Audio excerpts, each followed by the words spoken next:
Parte 9. Um período de graça.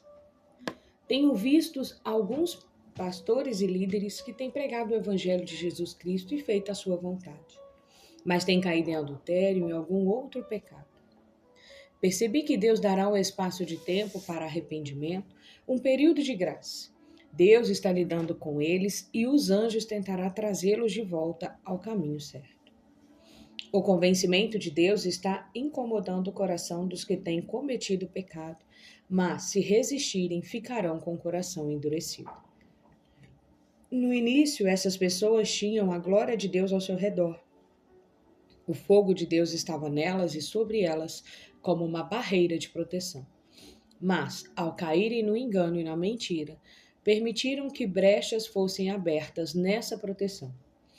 Ao caírem em pecado, permitiram que falhas se abrissem na unção que receberam de Deus e logo se tornaram corrompidos, sofrendo todo tipo de ataque do inimigo, tornando-se repletos de mentira e pecado. Ainda assim, a graça de Deus está lidando com eles. O Senhor continua tentando atraí-los para si. A misericórdia de Deus ainda os chama, pois Ele quer que se arrependam e se voltem para Ele. Felizmente, muitos têm se arrependido e se voltado para Deus e para a sua verdadeira unção. Creio que a revelação do inferno que Deus me deu teve um propósito e estou convencida de que Deus me permitiu ver e ouvir tudo aquilo para que eu pudesse compartilhar com os outros, para que as escamas fossem removidas de seus olhos e a luz do Evangelho os alcançasse. Mas, se continuarem em pecado, rejeitando a Cristo, então, quando morrerem, irão para o inferno. Ainda assim, Jesus se manifestou para nos libertar do pecado e nos salvar do castigo eterno. Ele veio ao mundo para impedir que sejamos lançados no fogo do inferno. Meu querido, quero lhe dizer que servimos a um Deus poderoso que nos ama e se importa conosco. Qual será a sua resposta? O fogo de Deus traz renovo e juízo. Com esse fogo, o Senhor renova seu povo e pune os perversos. Qual será a sua resposta ao fogo de Deus? Permita que o Senhor o purifique e renove em seu amor e verdade, a fim de servir ao Deus vivo e verdadeiro e esperar do céu seu Filho, a quem ressuscitou dos mortos. Jesus que nos livra da ira que há de vir. 1 Tessalonicenses, capítulo 1, do verso 9 a 10. Capítulo 9. Os anjos e a libertação. Em momento de agonia e sofrimento, o Senhor tem enfatizado para mim. Clame a mim no dia da angústia, eu o livrarei e você me honrará. Salmos número 50, verso 15. Muitas vezes clamei ao Senhor no dia da angústia. Orei no Espírito Santo por horas e as Escrituras se tornaram reais e poderosas para mim. O Senhor tem me dito, independente do que você vê ou sente, deve crer em minha palavra. Creia no que lhe prometi, pois minhas promessas são verdadeiras.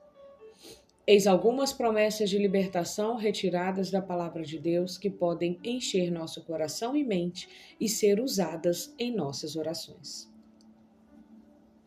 Como as aves dão proteção aos filhotes com suas asas, o Senhor dos Exércitos protegerá Jerusalém. Ele a protegerá e a livrará, ele a poupará e a salvará. Isaías, capítulo 31, verso 5. Mesmo na sua velhice, quando tiverem cabelos brancos, sou eu aquele que os sustentará. Eu os fiz e os levarei, eu os sustentarei e eu os salvarei. Isaías, capítulo 46, versículo 4. Não tenha medo deles, pois eu estou com você para protegê-lo, diz o Senhor. Jeremias, capítulo 1, verso 8. Quando vocês estavam mortos em pecado e na incircuncisão da carne, Deus os vivificou com Cristo. Ele nos perdoou todas as transgressões e cancelou a escrita de dívida, que consistia em ordenanças, o que nos era contrário. Ele a removeu, pregou-a na cruz e, tendo despojado os poderes e as autoridades, fez deles um espetáculo público, triunfando sobre eles na cruz. Colossenses, capítulo 2, verso 13 a 15. O Senhor me livrará de toda obra maligna e me levará a salvo para o seu reino celestial. A ele seja a glória para todo sempre. Amém. 2 Timóteo, capítulo 4, verso 18. Vemos, portanto, que o Senhor sabe livrar os piedosos da provação. 2 Pedro, capítulo 2, versículo 9. Há muitas garantias maravilhosas da libertação que Deus traz no livro de Salmos também. Eis algumas delas. O Senhor é a minha rocha, a minha fortaleza e o meu libertador. O meu Deus é o meu rochedo em quem me refugio. Ele é o meu escudo e o poder que me salva, a minha torre alta. Salmo 18, verso 2. Tu és o meu abrigo, tu me perseverarás das angústias e me cercarás das canções de livramento. Salmo 32, verso 7. Busquei o Senhor e ele me respondeu. Livrou-me de todos os meus temores. Salmo 34, verso 4. O anjo do Senhor é o sentinela ao redor daqueles que o temem e os livra. Salmo 34, verso 7. Como é feliz aquele que se interessa pelo pobre. O Senhor o livra em tempos de adversidade. O Senhor o protegerá e preservará a sua vida. Ele o fará feliz na terra e não o entregará ao desejo dos seus inimigos. O Senhor o sustentará em seu leito de enfermidade e da doença o restaurará. Salmo 41, verso 1 a 3. Na sua aflição, vocês clamarão e eu os livrei. Salmo 81, verso 7. Porque ele me ama, eu o resgatarei, eu o protegerei, pois conhece o meu nome. Ele clamará a mim e eu lhe darei resposta. E na adversidade estarei com ele. Vou livrá-lo e cobri-lo de honra. Vida longa eu lhe darei e lhe mostrarei a minha salvação. Salmo 91, verso 14 a 16. Ele enviou a sua palavra e os curou e os livrou da morte. Salmo 107, verso 20. A presença de Deus traz libertação. A presença do Senhor nos traz libertação. Nas visões que Deus me deu, vi anjos vindo para dentro das igrejas, entrando pela porta de entrada em frente ao púlpito. Quando Cristo descia, eles começavam a movimentar as asas como um grande ventilador, e assim sopravam o chão e um tapete vermelho era estendido para Cristo passar. Então, vi os anjos formando duas filas paralelas no meio do corredor da igreja. As pessoas na congregação não podiam ver os anjos, mas os mensageiros celestiais erguiam suas trombetas e assopravam, anunciando que o rei estava chegando. Então vi uma enorme carruagem parando em frente à porta da igreja. Anjos gigantes abriam as portas. Eram portas espirituais, e Cristo saía. Oh, como era lindo! Os anjos estavam sempre com ele e o escoltavam, trazendo mensagens em livros e pergaminhos. Alguns dos anjos carregavam chifres de fogo, outros espadas e ainda outros objetos. Quando Cristo entrava, o pastor dizia: Oh, sinto a presença do Senhor. Eu podia ver nuvens aparecerem sobre a congregação. De forma similar, quando estou pregando em algumas reuniões nos lares, a presença do Senhor começa a se intensificar e vejo algo parecido com uma nuvem ou uma névoa flutuando sobre as pessoas. Muitos então começam a levantar as mãos e dizer: Sinto a presença do Senhor. Parecia haver centenas de anjos trabalhando com o Senhor e que também trabalhavam com os pastores para trazer a cura de Jesus ao povo e para entregar profecias. Com tudo isso, sei que Deus estava me dizendo que os anjos estão conosco. Tive essa poderosa visão muitas e muitas vezes durante minhas viagens ao longo dos últimos 10 anos. Quando a recebia, sempre muitas almas se salvavam. Há um grande mover de Deus para que as pessoas se arrependam quando prego sobre o inferno. Vejo anjos operando na congregação e às vezes pessoas que estão presas em correntes negras que são quebradas pelos anjos com fogo, quando elas se arrependem diante de Deus. Vejo pessoas perdoando completamente aqueles que a magoaram e levantando as mãos em louvor ao magnífico Rei dos Reis e Senhor dos Senhores. Durante essas poderosas visitações, o Senhor sai da carruagem e anda através da igreja, tocando determinadas pessoas na cabeça. A unção e a aliança de Deus são extremamente reais. Creio que Jesus morreu para nos trazer plenitude e que ele está voltando. Acredito que ele manifestará sua glória em nossas reuniões, se assim permitirmos. Basta crermos nele. Satanás quer nos fazer duvidar a fim de nos impedir de alcançar isso. Ele quer injetar incredulidade em nosso meio, mas, aleluia, nosso Deus pagou o preço pela nossa libertação. Nosso Senhor Jesus fez isso por nós.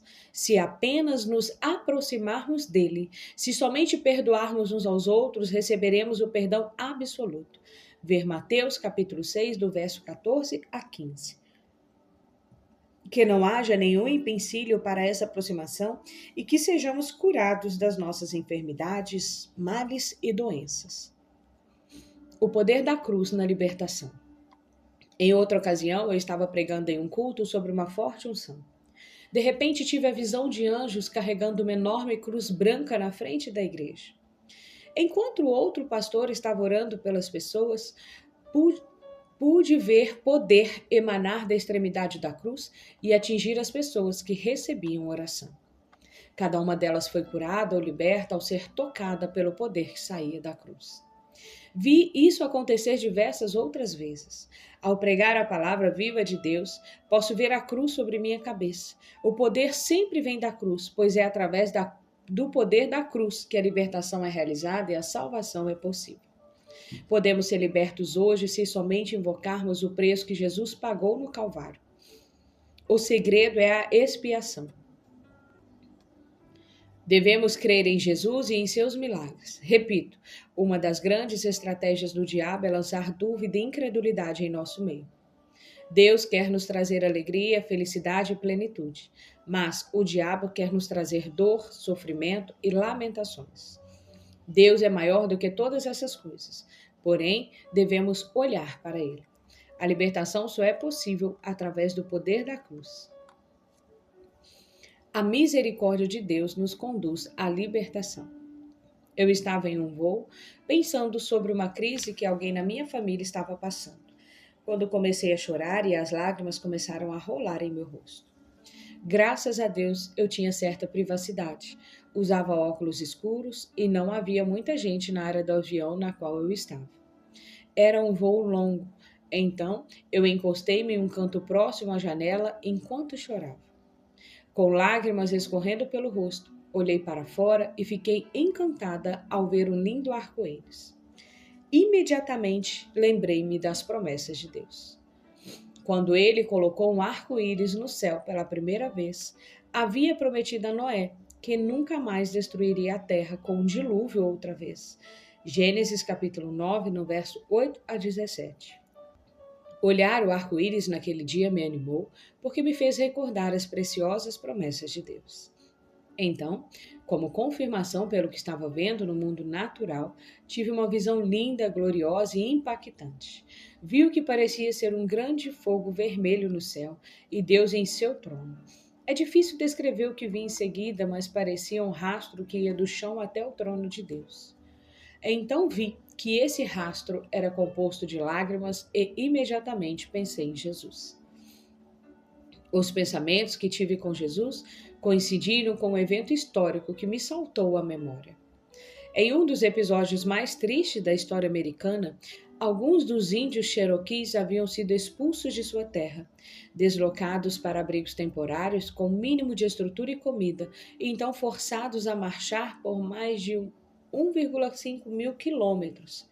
Alguns fizeram parte do traslado de barco também em condições deploráveis. Cerca de 4 mil índios Cherokees morreram durante essa remoção do sudeste do país para as reservas governamentais em Oklahoma. A rota que seguiram e a própria jornada ficou conhecido como Rastro de Lágrimas. O significado literal das palavras em Cherokee é a trilha onde choraram. Quando tive essa visão do trono e do rastro de lágrimas que levava até ele, lembrei-me desse evento histórico, mas meus pensamentos mais evidentes eram sobre Jesus. Lembrei-me de como Jesus percorria a via dolorosa, a via sacra, subindo a coluna até o Calvário. Lembrei-me da trilha de Deus de dor e sofrimento, e também da dor e do sofrimento pelos quais ainda passam os santos de Deus. Como sinal de que ele estava comigo, Deus me deu um poema, o qual chamo de No Rastro de Lágrimas de Deus. No rastro de lágrimas de Deus, muitas palavras eram escritas, muitas mensagens de dor e sofrimento dirigidas a Deus. O rastro de lágrimas formou-se porque grande mal havia feito o inimigo. As muitas pessoas na terra lhes infligiram grande sofrimento. O rastro de lágrimas era de clamores a Deus mesclados com dúvidas e descrenças nas promessas da aliança de Deus. Grande sofrimento, grande lamento, pois o inimigo mata e fere nossos filhos e aqueles que amamos, mas ainda há esperança no rastro de lágrimas de Deus. Ainda há vida e paz em tal rastro.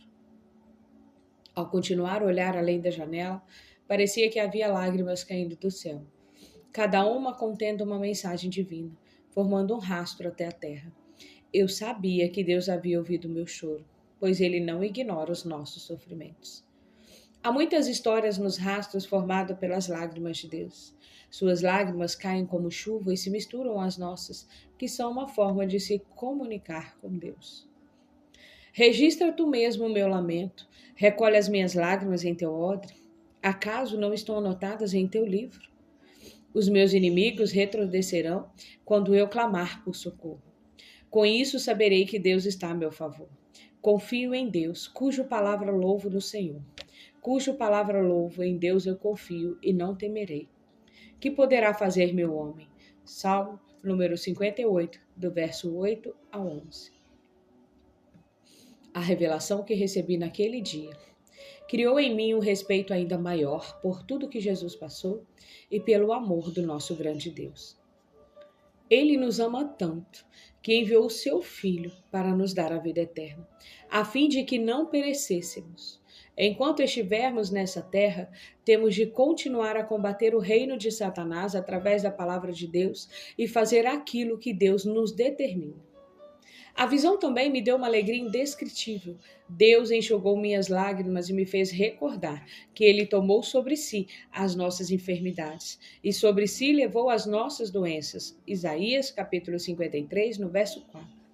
Ele me assegurou de que meus familiares podem ser libertos, assim como você e os seus também podem. Creia no Senhor Jesus e serão salvos, você e os de sua casa. Atos capítulo 16, verso 31. Quando o avião aterrissou, prossegui meu destino fortalecida no Senhor. Naquele dia, ministrei no culto no qual vi muitas pessoas tristes e feridas. Eu lhes entreguei algumas palavras de conforto, ânimo e esperança na palavra do Deus vivo. Disse-lhes que, de fato, as lágrimas que Cristo derrama por nós hoje são tão poderosas quanto as que derramou no dia do Calvário.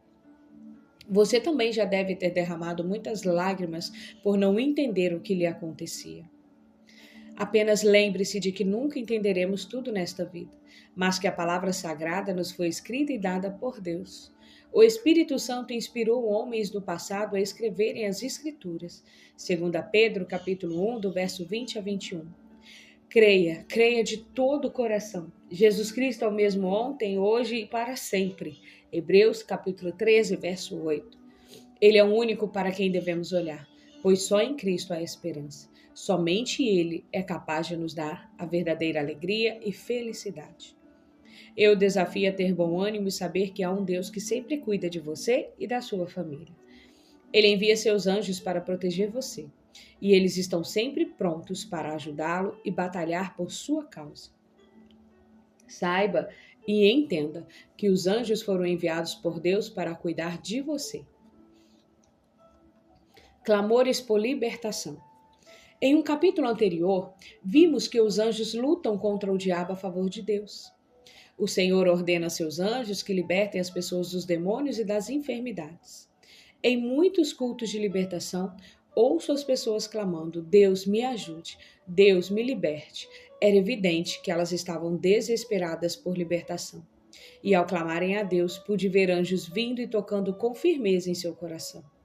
Eu via coisas ou objetos sendo removidos das pessoas e espíritos malignos que saíam de sua boca. Os anjos amarravam esses espíritos malignos e os levavam a lugares áridos. Mateus capítulo 12, verso 43 a 45. Vi alguns espíritos malignos sendo arremessados através do telhado e desaparecendo. Outros eram consumidos por chamas. Certa noite, eu estava orando fervorosamente no Espírito Santo para que Deus libertasse as pessoas das drogas. De meia-noite até às 6 da manhã intercedi a Deus, pois estava determinada a não descansar, até que recebesse uma resposta dele. Bem cedo na manhã seguinte, Deus enviou um anjo para me entregar uma visão. Ao ser arrebatada no Espírito, vi raios luminosos que iam da minha casa ao céu. Então os portões celestiais se abriram e vi um exército de cavalos gigantes. As costas dos animais tinham pouco mais de 1 metro e suas patas cerca de 30 centímetros de largura. Esses animais majestosos eram de uma brancura pura e tinham a pele parecida com cetim. Eram lindíssimos e estavam vestidos de armadura, prontos para a batalha. Então vi que havia anjos montados sobre os cavalos, com cerca de 6 metros de altura ou até mais alto. Tinham ombros largos e calçavam botas enormes. Peças de uma substância parecida com metal estavam amarradas em seus joelhos e tornozelos, cobrindo a parte inferior de suas pernas. Da cintura aos joelhos, usavam longas vestes metálicas e também vestiam couraças de ferro, cujas mangas eram feitas de um material desconhecido para mim, algo que misturava prata e ouro. Cada anjo tinha enormes suportes para a espada na lateral e chamas saíam das extremidades das espadas. Os anjos também usavam capacetes impetuosos que cobriam todo o rosto, com apenas uma fresta para enxergar. Saía fogo da sua boca e seus olhos eram como chamas ardentes. Se você os visse na terra, poderia pensar que era o diabo vindo atrás de você. No entanto, eu sabia que estavam vindo do céu para nos ajudar.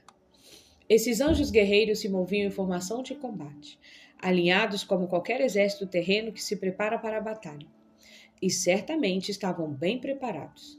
Com um semblante austero e vigoroso, os anjos partiram em direção à terra em seus potentes cavalos. Ao chegarem, o Senhor me mostrou uma visão dos cavalos e seus cavaleiros indo em direção às cidades. Eles se dirigiam às ruas escuras onde haviam traficantes de drogas, assassinos, prostitutas, bares gays e boates, ruas de dor e sofrimento. Eu os vi indo às casas e aos outros lugares nos quais haviam pessoas atormentadas espiritualmente. A princípio orei alarmada, ó meu Senhor. Então me ocorreu que eles estavam indo realizar uma poderosa libertação e não aplicar juízo. Eu os vi caminhar em direção às pessoas nas ruas que estavam cativas espiritualmente e que nem sequer sabiam que haviam anjos ali. Sobre essas pessoas pude ver espíritos, vultos escuros como macacos ou demônios, ou atormentadores malignos tinham asas sobre os ombros e haviam serpentes ao redor da cabeça e do corpo. O que eu estava vendo eram pessoas reais sendo atacadas por espíritos malignos invisíveis. Vi os anjos guerreiros subindo até os espíritos malignos e mandando as serpentes para longe. Os anjos pareciam transformar os espíritos malignos em cinzas. Fogo saía de sua mão e queimava os demônios. Os anjos também tocavam a cabeça de algumas pessoas na rua e arrancavam coisas opressoras e malignas de dentro dela. Eu sabia que eram espíritos malignos. As pessoas balançavam as cabeças aliviadas, ali mesmo onde se encontravam, assim que eram libertas. Vi os anjos guerreiros fazerem isso em diversos lugares. Por exemplo, eu os vi indo a uma boate se dirigindo a um homem sentado no bar chorando, pois havia um espírito tenebroso em seus ombros. Um anjo removeu o monstro de cima dele, que era maior do que o próprio homem, e a coisa virou cinzas. O homem sacudiu a cabeça, enxugou as lágrimas, levantou-se e se dirigiu à saída. O Espírito Santo me disse: uma mudança está a caminho. Uma libertação virá. Estou libertando muitos do engano e do cativeiro do pecado de Satanás. Você verá um grande mover do meu espírito em diversos lugares, e muitos serão libertos por mim através das orações dos santos. Eu a unjo para esse ministério porque você tem clamado a mim, para que as pessoas sejam libertas. Farei isso por você. Então, vi anjos indo a hospitais e outros lugares libertando as pessoas de doenças e enfermidades. Era impressionante ver a obra poderosa desses anjos guerreiros. Os demônios fugiam diante da presença deles e tremiam porque sabiam que seriam destruídos. Durante várias semanas tive essa visão de forma recorrente. Eu era tomada por ela e vi os anjos e a palavra. A Bíblia era aberta diversas vezes e eu via pergaminhos, conforme os anjos trabalhavam com a palavra de Deus e o Espírito Santo. Deus me mostrou que por todo o mundo a libertação vinha em nome do Filho, do Senhor Jesus Cristo. Que visão magnífica! Em seu livro Avançando para a Batalha Final, Corrie ten Boom descreveu sobre uma experiência no Congo durante um levante de rebeldes que ilustra muito bem como Deus envia anjos para libertar o seu povo. Os rebeldes avançaram em direção a uma escola na qual viviam 200 filhos de missionários e planejavam matar tantas crianças quanto os professores. Os que estavam na escola tinham conhecimento do perigo e por isso foram orar. Sua única proteção era uma cerca e 2 soldados, enquanto que o inimigo se aproximava com centenas de homens armados. Quando os rebeldes estavam quase chegando, algo aconteceu. Eles deram meia volta e fugiram. No dia seguinte, a mesma coisa, e também no terceiro dia. Um dos rebeldes foi ferido e trazido ao hospital da missão. Então o médico que estava cuidando dos seus ferimentos lhe perguntou: por que vocês não invadiram a escola como planejado? Não podíamos. Vimos centenas de soldados em uniformes brancos e ficamos apavorados. Na África, os soldados nunca usam uniformes brancos, então devem ter sido anjos. Que maravilha o Senhor ter aberto os olhos dos inimigos para que vissem os anjos.